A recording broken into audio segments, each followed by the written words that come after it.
একজন হিন্দু লোক মুসলমানদেরকে ইঙ্গিত করে কিছু কথা বলছে, সেই কথাগুলো একটু গুরুত্ব মনোযোগ সহকারে আপনাদেরকে শোনার জন্য আহ্বান করছি। হিন্দু জাতির পরিস্থিতি খুব খারাপ বাবা। মায়েরা বাবারা মন দিয়ে শুনবেন প্রদীপ পালের কথাটা। হিন্দু জাতির অবস্থা খুব খারাপ। যে জায়গায় আপনারা পৌঁছাচ্ছেন, নিজের ধর্মটাকে নিয়ে যেভাবে ছেলে খেলা করছেন, তাতে আমার তো মনে হচ্ছে আর 10 বছর পর আপনি রাস্তা দিয়ে পেরিয়ে গেলে নিজেকে হিন্দু বলে পরিচয় দিতে ভয় পাবেন, আপনাকে মার খেতে হবে। যে পরিস্থিতির মধ্যে আসছে, সাধুগুরু বৈষ্ণবকে আমরা মানি না। মুসলমান সমাজে দেখবেন একজন মুসলমান বিদেশ থেকে এই দেশে আসুক, পরিচয় থাকার না থাক, একজন মুসলমানকে দেখলে কি বলে? আসসালামু আলাইকুম। আরেকজন কি বলে? ওয়ালাইকুম সালাম। ঈশ্বর তোমার মঙ্গল করুন। আরেকজন বলে ঈশ্বর তোমার মঙ্গল করুন। একজন হিন্দুকে দেখলে কি বলা উচিত? জয় নিতাই, জয় নিতাই। আমি যদি বীরভূম থেকে এসে আপনার দরজায় গিয়ে বলি দাদা জয় নিতাই, আপনি তখন দরজাটা বন্ধ করে ঢুকে যাবেন আর মনে মনে ভাবেন তোমার নিতাই তোমার কাছে থাকার দরকার নেই। প্রত্যেক শুক্রবার মসজিদে মুসলিমরা দেখবেন মসজিদে নামাজ পড়তে যাচ্ছে, বাচ্চা থেকে বুড়ো সবাই। হিন্দুর বহুজন মন্দিরের পাশ দিয়ে পেরিয়ে যাচ্ছে, একবার প্রণাম করছে না। মুসলিম মৌলভী সাহেবকে দেখলে মুসলমানদের ছেলেরা মাথা নিচু করে চলে যায়, আর হিন্দুর বৈষ্ণবকে দেখলে শিখা ধরে টেনে দেয়, ঝুড়ি ধরে টেনে দেয়। এর চাইতে অধঃপতন হিন্দু জাতির আর কি আছে? যে জায়গাতে বৈষ্ণবকে অপমান করা হয়, যে জায়গাতে বৈষ্ণবের মান নেই, সে জায়গাতে কোনো দাম নেই। যেখানে 50টা মুসলমান বাড়ি থাকে একটা মসজিদ হয়, আর যেখানে 500 হিন্দু বাড়ি থাকে একটা মন্দির হয় না। না না, এ হাসি নয়, এ লজ্জা। শুধু তাই নয়, লক্ষ্য করে দেখবেন আমাদের হিন্দু ছেলেরা মদ খেয়ে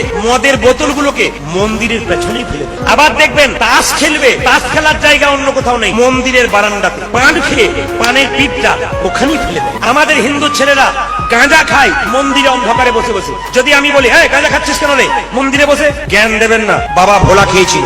না না, এ হাসি নয়, এ লজ্জা। বলে বাবা তো বিষ খেয়েছিল, তোরা বিষ খাবে না, কিন্তু গাঁজা খাবে। না না, ভালোবেসে বলে না, ওটা ঠাট্টা করে বলে। আমরা গাছে তো আমরা হবে, আম গাছে তো আম হবে। আরে আমরার মতো বাবা যার হবে, টক বাচ্চা তো সে জন্ম।